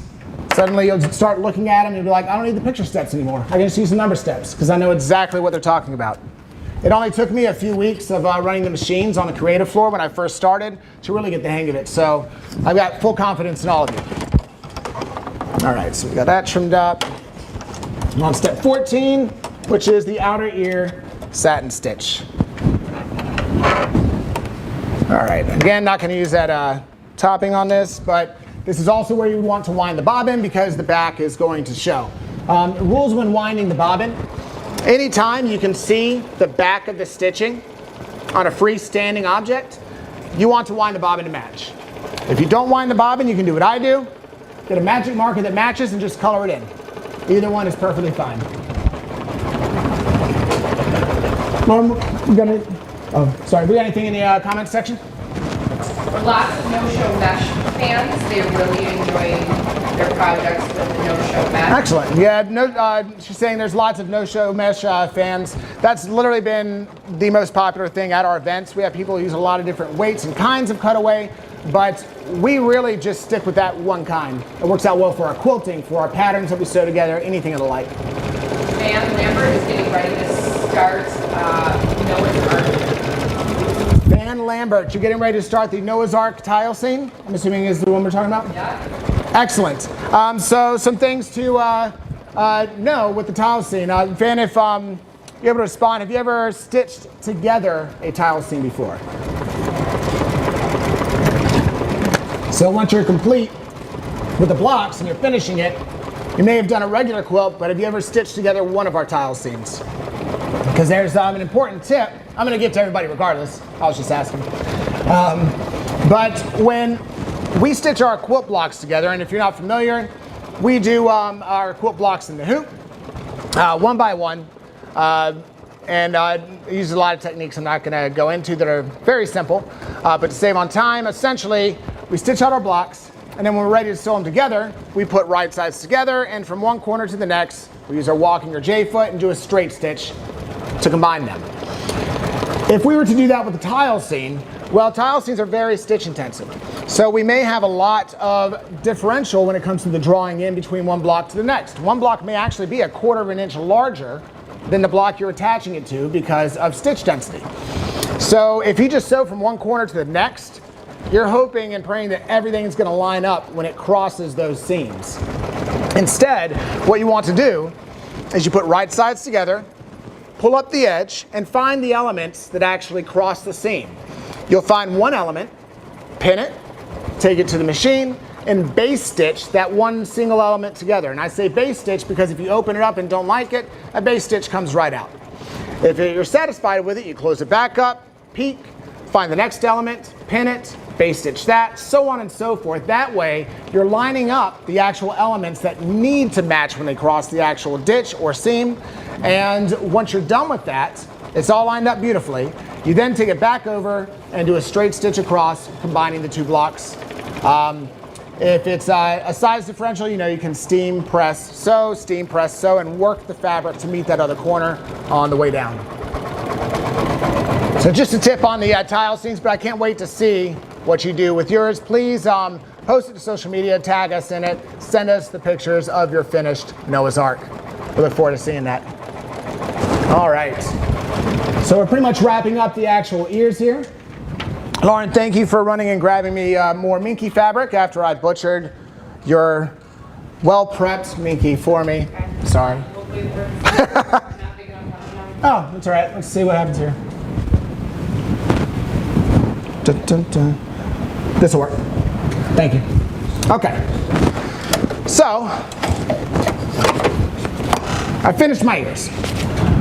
I finished step 14, but I always want to refer back to the picture steps. Is there anything else I need to know? I'm done with my machine steps, but was there something else I had to do to complete this hooping?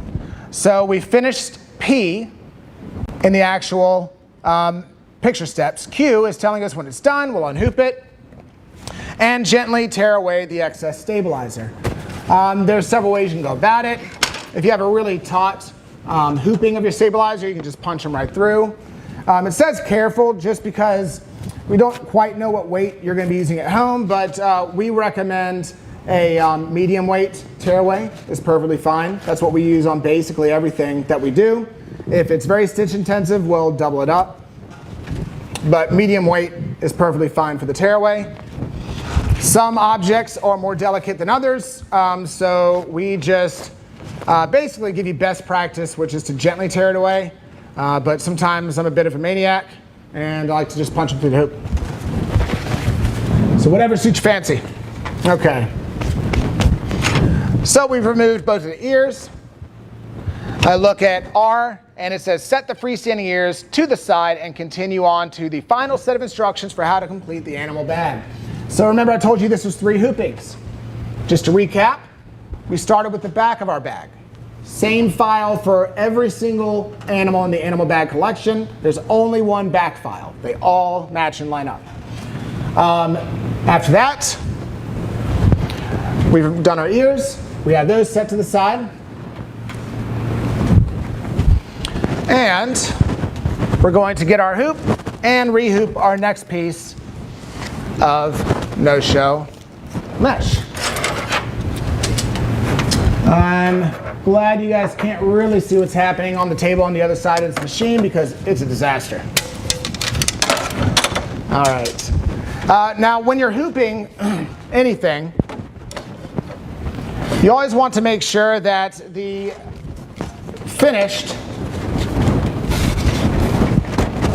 that when you're finished hooping your actual stabilizer, that it's nice and taut, like that of a drum. So essentially, it's pretty taut, like that of a drum. There's no wrinkles.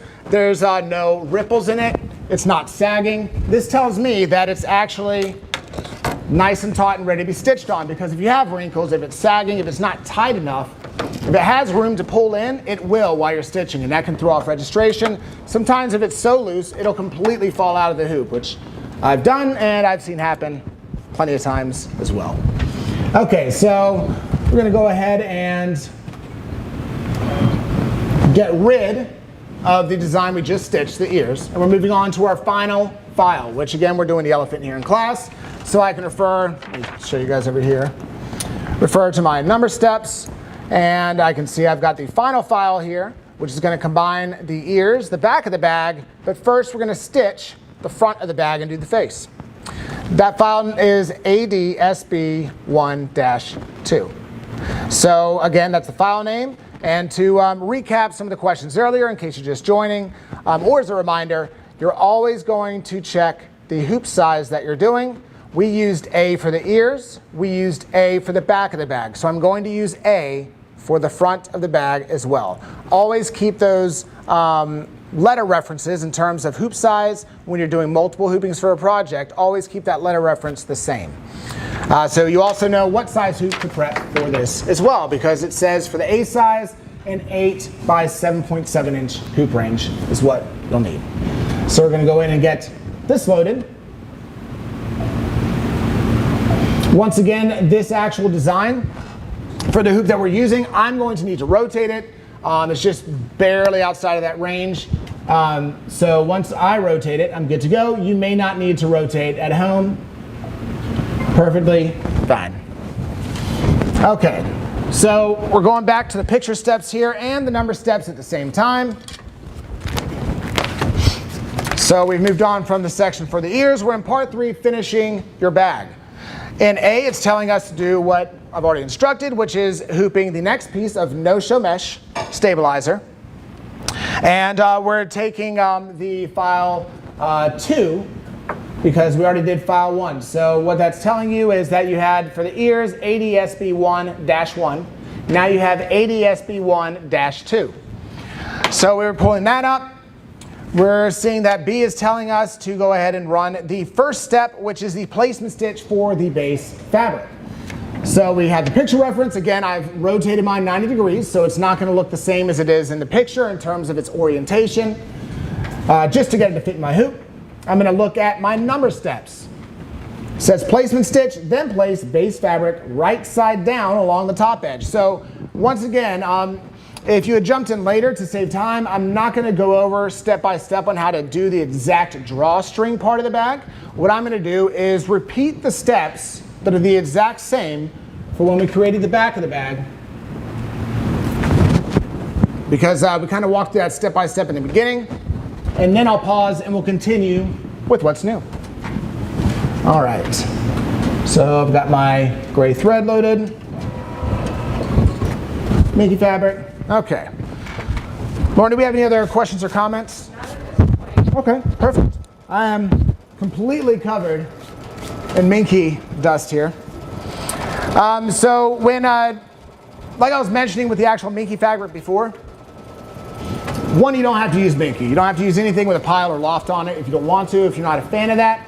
We just do so many designs and so many collections that we love to think outside the box. It's not just about the color of the actual applique that you're using with any of your projects. It's also about what type of fabric can lend an aesthetic look to what you're trying to achieve. So with minky, these being animal bags, gives it the effect of having fur, basically. So that's why we like to use it. Again, just running through my steps here, I have a large amount of excess, so I'm just going to kind of hold that with my hand as it runs. So when we've done things, we use a lot of different materials for appliques. Like we've used Mylar fabrics, we use, not fabrics, but Mylar material rather, clear vinyl, we use cork. Those are non-woven materials. We love using things like organza, shimmer fabrics, silks. There's a lot of different things, even upholstery fabric we'll use sometimes to recreate actual upholstery, like when we did our dollhouse, for instance. We use that in it, meaning the couches were done with upholstery fabric. So sometimes it's a lot of fun to branch out and use things that aren't just a standard 60-40 cotton that gives you the aesthetic color that you want, but a type of fabric that lends itself to the look you're going for. All right, so we're going through and we're actually just trimming out the pattern as we did the first time. Hope everybody's following along okay. And remember, this part I am going to remind you about because it's the most common mistake I see at events when we're doing drawstring bags is, again, we trimmed that horizontal line on both sides. We stopped when we got to the vertical stitching, but you need to identify the 2-ply shorter length stitch is our tack down. The single ply longer length stitch, that is our basting stitch. We want to remove the basting stitch. Leave the 2-ply tacking stitch. And as I mentioned before, if we don't remove this basting stitch, and this is probably the most common mistake I see on drawstring bags at events, if we don't remove it, then we've created a channel that's far larger than what we originally intended. It will still work at the end if you did it the same way on the back and front of the bag, but it's not necessary. So just to re-point that out to you, now I'm going to tape this up, or run that folding stitch. By a show of hands, show me your hands. By a show of comments, how many of you have ever gotten a needle through the finger before? Because Lauren, didn't she do that? I think I remember hearing you scream that day. Several of us have, running the actual industrial machines out there on the floor.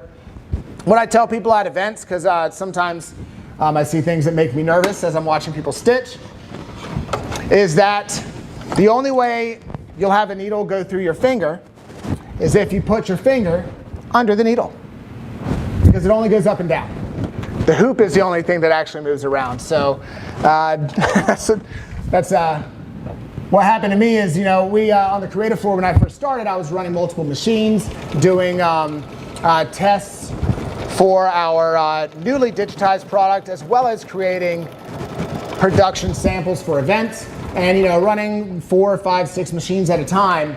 Sometimes you tend to just zone out and forget what you're doing, and I think that's what happens to all of us who've had a needle through the finger. Ms. Barber said sometimes we have to leave for our art. That's right. That's right. That's what I say to myself every day.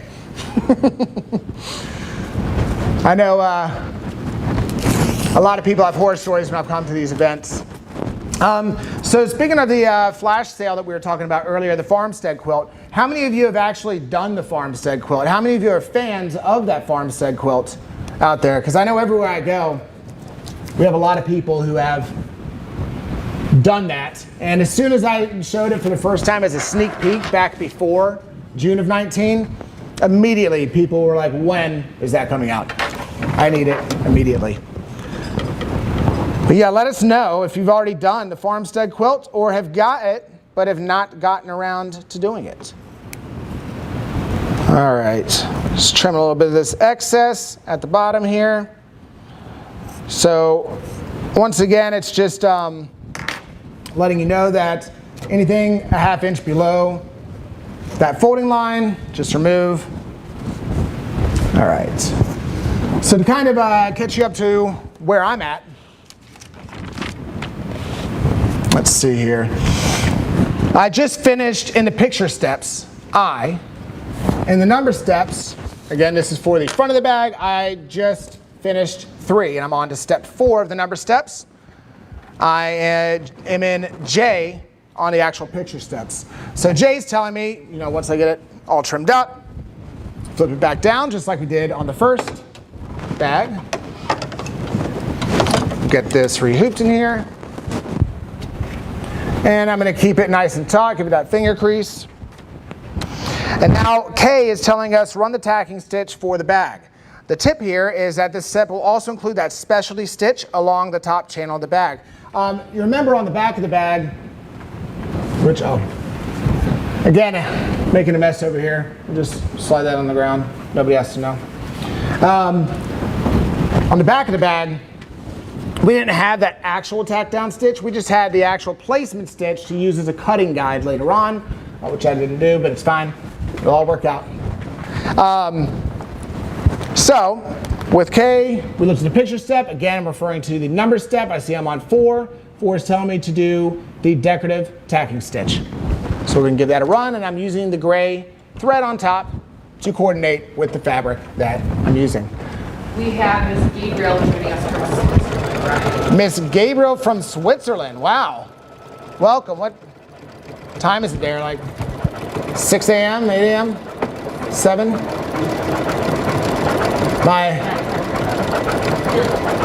Is it nighttime? Oh yeah. My inner global clock is off. But welcome. It's great to see people from around the world watch us. We have a lot of people who join in from all over the place. It's always fun to hear those comments. Has anybody actually stitched out that farmstead quilt yet? We have a couple people who have it but haven't stitched it out yet. And then we have some people, Miss Patty said she needs to get it while it's 50% off. Yeah, absolutely. So Lauren was relaying to me, and I just like to repeat because I don't know how well you guys can hear her since she's away from my mic. But she was saying that several people have said they have it and they need to stitch it out. Hopefully seeing like the sample, I don't know if you've seen it, and I know not in person, but other than just the actual pictures. But it's absolutely beautiful. When you do finish it and stitch it out, it doesn't have to be finished for you to share what's going on. If you finish a block, share the block with us. Let people know that it is a process. It is stitching out a lot of blocks. And for those of you who are saying, I need to go ahead and get it when it's on special, yes, you do. 50% off till tonight. Until 11:59 Eastern Time. All right, so we've run step 4. So we're done with K in the picture steps. We're done with step 4 in the number steps. L is telling me to continue to the first standard applique placement stitch in the animal's face. All right, well, I'm on step 5 on the machine. That's telling me 900 for the pupils. So this is why you always want to use your picture steps with your number steps, because the picture steps are a generalization. And also, we're not even doing the elephant in the picture steps.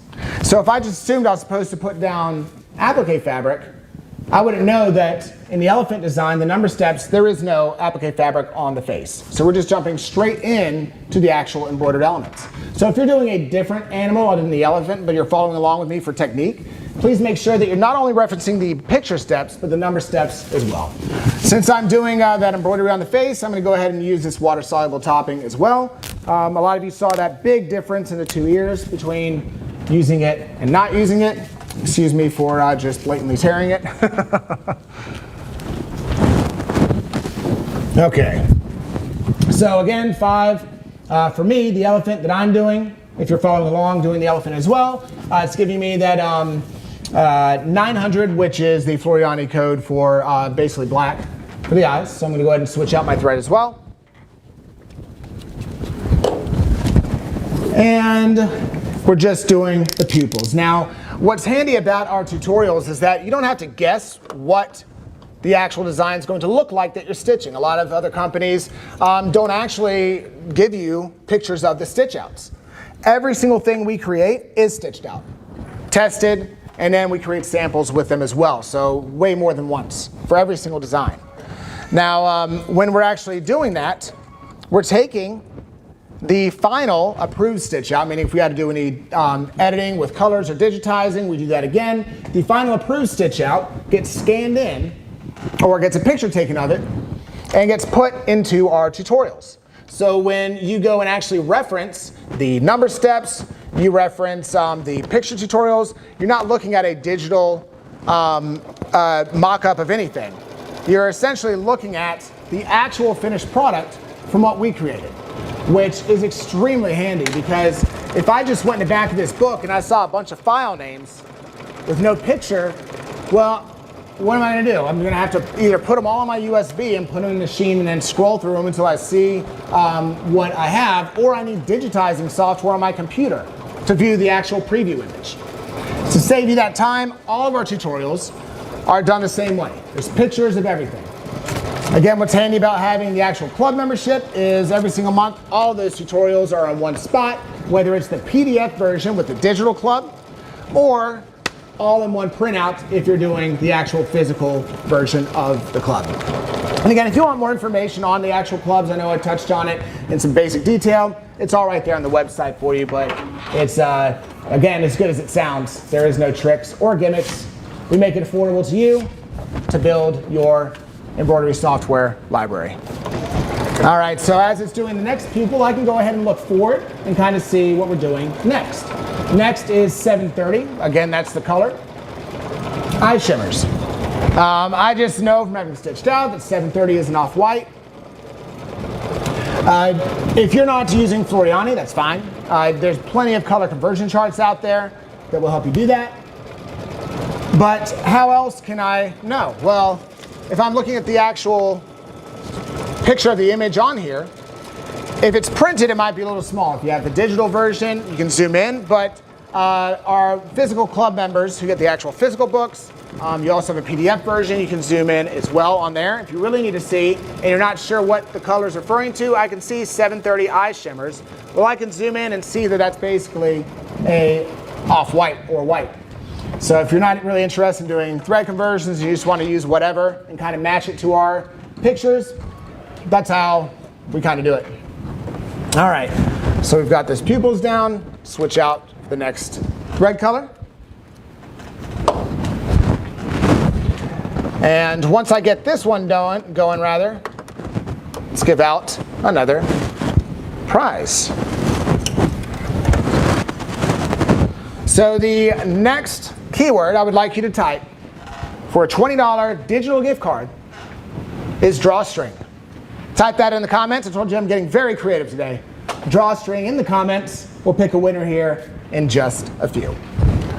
All right, so I've got my thread in for the next step. Again, I can see I'm on 6.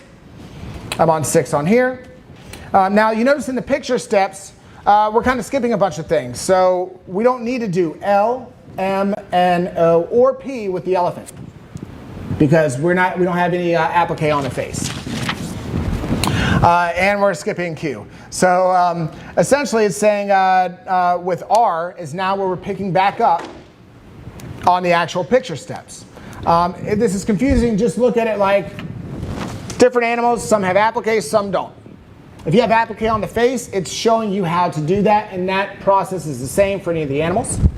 If it does not have applique on the face, then you're just skipping straight to the embroidery steps. So R is telling me, now run the decorative embroidery steps, which we've already begun rather, because we've done the pupils. We're moving on to that eye shimmer, which is step 6.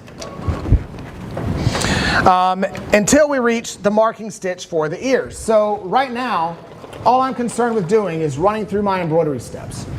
Easily identified by either a color number, or sometimes we won't use a specific thread brand. We might just say blue or green if it's kind of generic. So I run through my embroidery steps. We're on 6 right now. I can look at 7 while this is stitching and see that it's saying 487 elephant nose. So 487 I know is just a gray color. Once you've had to pull thread off of a 6-head industrial machine with 15 needles per head and put all that thread away, you get very familiar with color numbers. So we'll go ahead and put that back on there.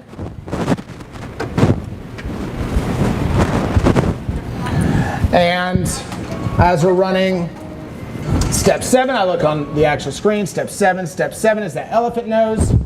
So as we get this stitched out, we'll kind of read ahead to the next step as it's running this embroidery run. It's a little bit longer from an embroidery run because it's doing the trunk and the decorative creases, because that's why they're there, the elephant trunk.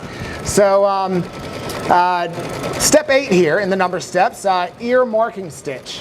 So this is the point to when we're going to start combining the previous elements that we did in those other 2 hoopings. Remember the first hooping, we've got our back. Then we've got the actual ears. So we're going to put all this together in this hooping, combine it, and we'll essentially flip it right side out at the end. So this is a point in time to where if this is new for you, you know that you're finished with your embroidered steps, you're going to start looking ahead and making sure that you know exactly what it means. Because in R, in the picture steps, it said to go through the decorative embroidery until we reach the marking stitches for the ears. So then I look and I say, okay, well that's not in step 7. Step 8 says ear marking stitch, then place ADSB-1. Well, what does that mean to you?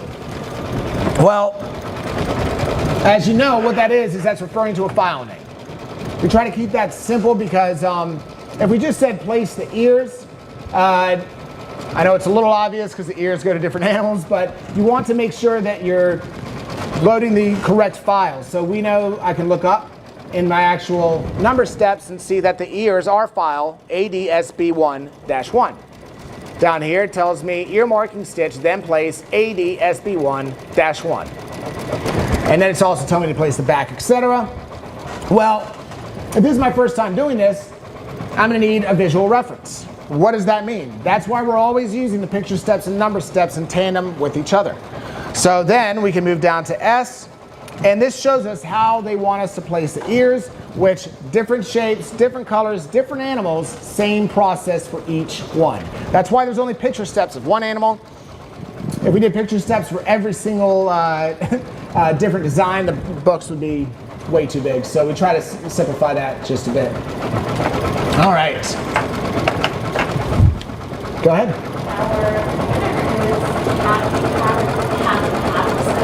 All right, the winner for that next $20 digital gift card is Kathy Patterson. Kathy, congratulations. You have won as well.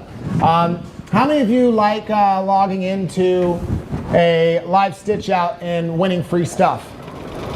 I'm sure nobody has a problem with that. The only problem is that unfortunately not everybody could win, because then it wouldn't be a prize.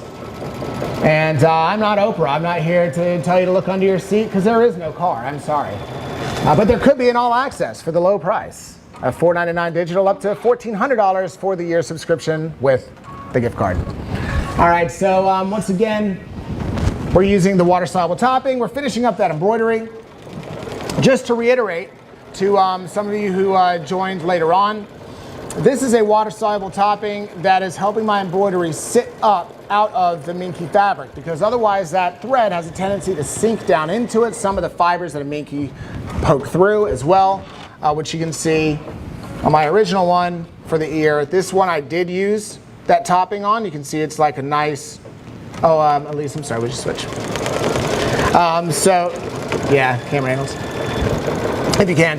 Either way, on here we have the actual satin stitch with the topping. You can see it sitting really nicely on top of that minky. Trying to get the better angle here. And this one is without that topping. So you can see it's really kind of messy up through here. And a lot of those fibers from the minky are poking through it. So really a testament as to how you can get beautiful looking embroidery on anything that has a very low pile, like flannels, up to stuff that gets crazy and very lofty like minky fabrics. Some people swear by it on everything. Some people even like using it on just regular 60/40 cotton, regular cotton, etc. I don't personally notice a difference, but maybe it's just because I've never tried it. So that is water-soluble topping for you. Now, since I did use that topping, I don't want to run any of the additional steps before I remove this. It just keeps it simple. So I'm going to go ahead and remove all this topping, and let me actually show you guys. I don't know if I did it on camera earlier. So with the topping, it is water soluble, but again, it pulls right out. So that's why I like the water soluble. You can't really do that with the heat away stuff, and I'm not trying to discourage heat away. Everybody has their preference. This is why it's mine, is because I don't have to go back and wash it really afterwards, just to get and see how it looks, you know. Just because it's called wash away, we literally just tear it out all the time. Okay, so now I'm going to put this back in. We're on step 8. We know we have to run our ear marking stitch because we've been talking about that as it finished up the steps for the face here. So we're going to go ahead and ear marking stitch, then we'll place everything. I just went back and reread that step, even though I've done these things a ton of times. This is where I make mistakes, is I assume I've done this a ton of times and I know it, and then I'm not paying attention and then mess up. So it doesn't matter how many times you've done it, it's always a good practice to go back and reread your previous step or the step that you're on before you continue. So when we do this, just to give you a visual reference, we have the ears that are going on the elephant, but we're gonna be flipping this right side out. So we want to put the ears down this way. Think of it as like closing the eyes. Now we have the actual seam allowance on the straight edge here. This is what we're gonna be using to line up on the actual elephant. So we can go ahead and remove it from the hoop. I have a bunch of excess fabric on the bottom here. I'm just going to go ahead and trim it away so it doesn't get in the way. And we'll clean up the rest of it when we're done. All right. So referring back to the picture steps, because now we're doing stuff with our hands, not the actual number steps. If you are, and I'm just noticing this now as I'm doing it, if you're using a minky fabric and you're doing this marking stitch for the ears, I see that it gets lost a little bit in there. And if you're new, I can identify where it is.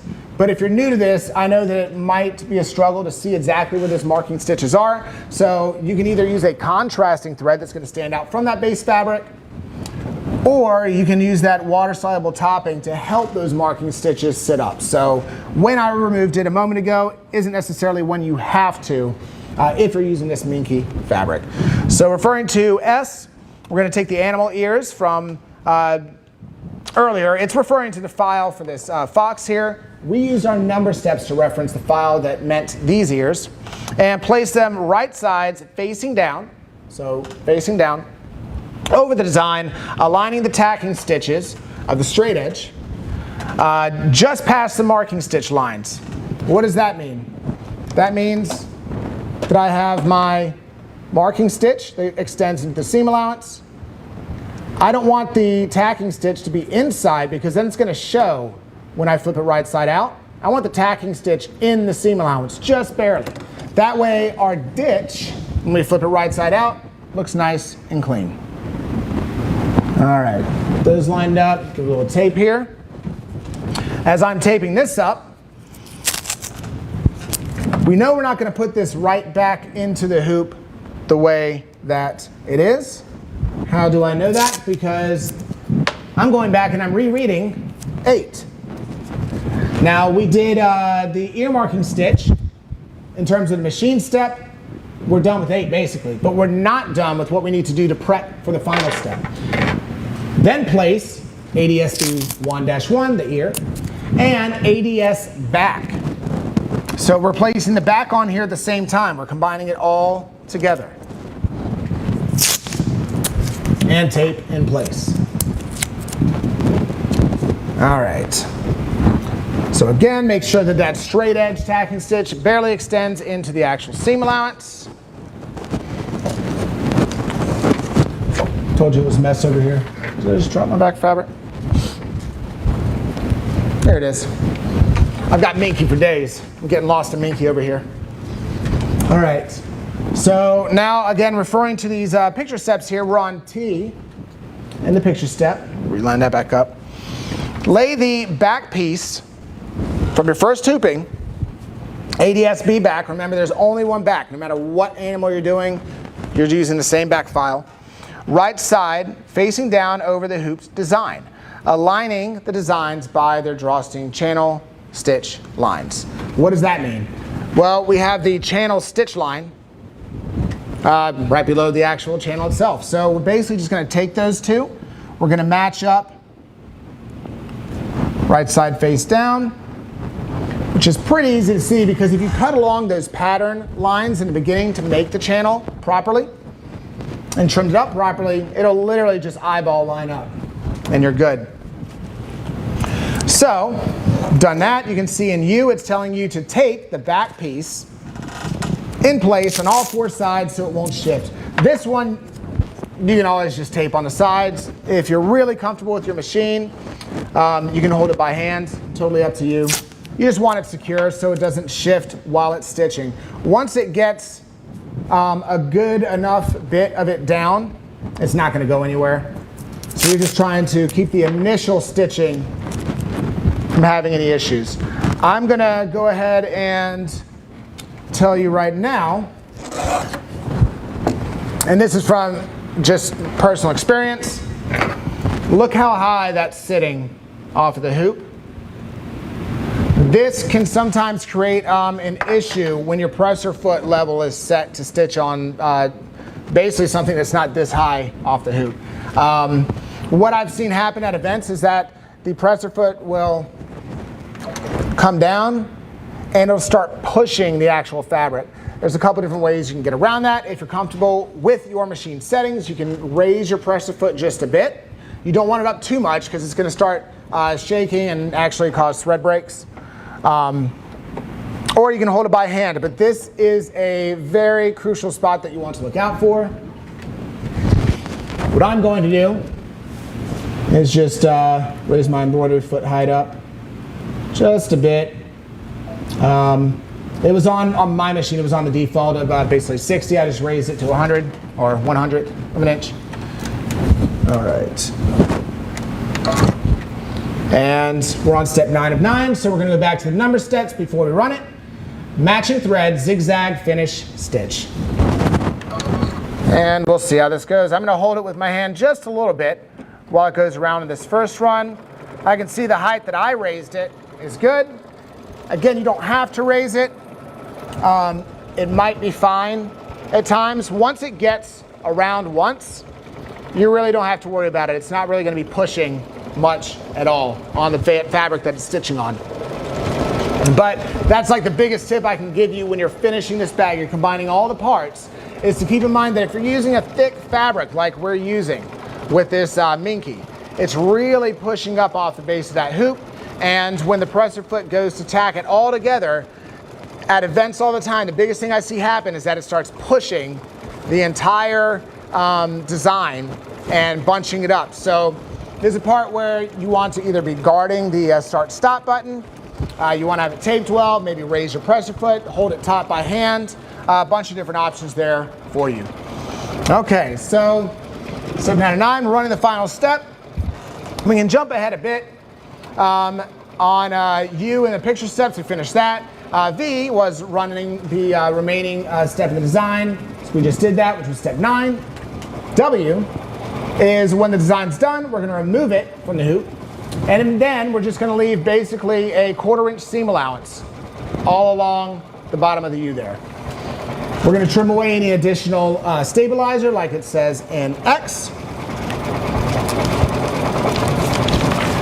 And then it goes through the steps, which I'm not going to actually do in class because it's just feeding the actual drawstring through. And I don't want you to watch me struggle without having a clothespin. So you can see in AA that safety pin trick they're giving you is like probably one of the best tips they can give you. If you've never actually fed a ribbon through a channel before, it can really get bunched up in there, especially if you're using something pointed, it gets caught. That actual safety pin clasps and closed will help feed it through there, and you'll be able to just shift the fabric down and pull it right through. All right, so as I'm trimming this up based on the picture steps that we just went over, I want to remind you once again that these animal drawstring bags, the collection that encompasses the elephant we just did and many more animals, such as the ones we kind of showed you in the beginning, and a lot more, is on sale, $10 off through tonight, 11:59 p.m. Eastern Time. It will always be on the website there for you, so if you're watching this video at a later date, you can still go out and get it. You can still come back and watch this and do it. Or you can just get it now so you can get it on special and come back and watch this at your leisure, whenever you're ready to do it. All right, so we're gonna go ahead and finish this up. Get it out of the hoop there. Now, this is always the moment of truth.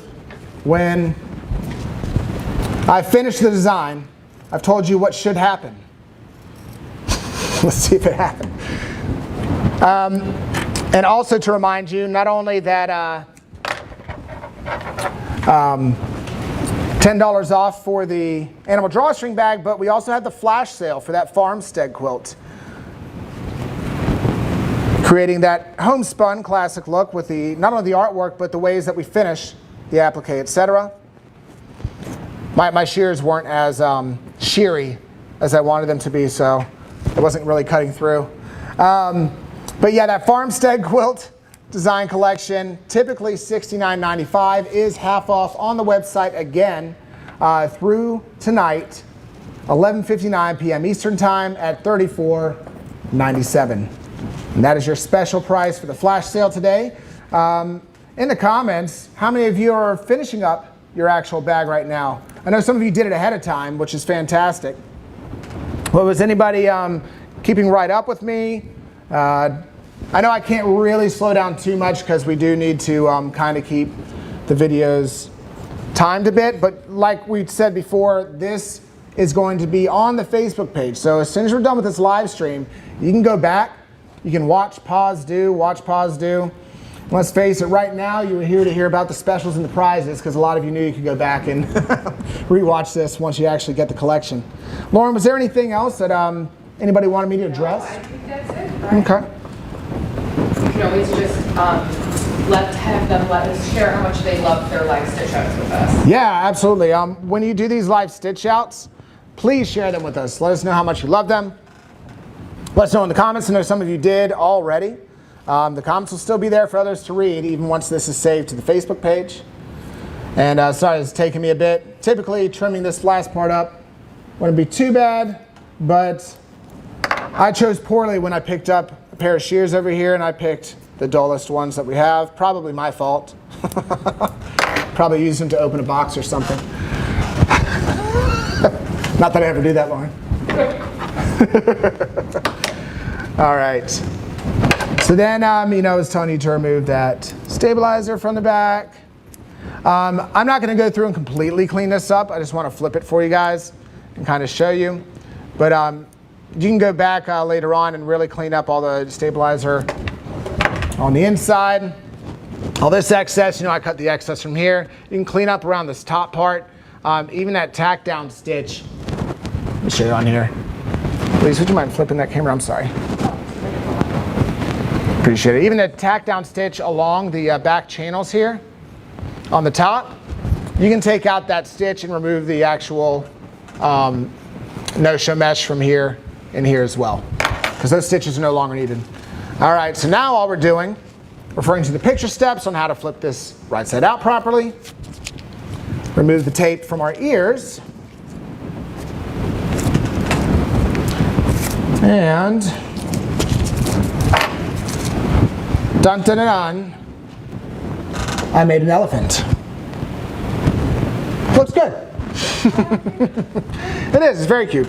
Well, perfect. Again, I know I've been doing this a while, but this is my first time doing this project, and I really just want to reinforce to you that it's not because I'm an expert at doing embroidery. It's just because I learned the fundamental techniques. And when you become an All Access member, or you do enough of our projects, come to our events, do these live stitch outs, you get those fundamental techniques. So when you're doing something brand new for the first time, like this bag, it all clicks, it makes sense, and it comes out pretty darn well for a first time stitch out, for me anyway. At home, you'll just take your actual ribbon, whatever you want to use for the string, and you'll feed it through your channels to create the finished product. All right, well, those specials will be pinned to the top of the comments, so feel free to check back for that. All of you prize winners here, make sure that you email marketing at anita-goodesign.com. Any further comments, questions, anything like that at all, feel free to email us at customerexperience@anita-goodesign.com. Leave more comments in the actual comments section. Let us know what you thought of today's event. I hope to see what you do with our bags and that farmstead quilt. Post it, tag us, and I can't wait to see you at the next live stitch out. Lauren, is that next Wednesday? What is it? The next live stitch out? Yes, next Wednesday. I just want to make sure we're not skipping on Wednesday for some reason. Okay. So next Wednesday, join us for live stitch out. Check our Facebook page for the actual details, and we'll see you then. Thank you for joining.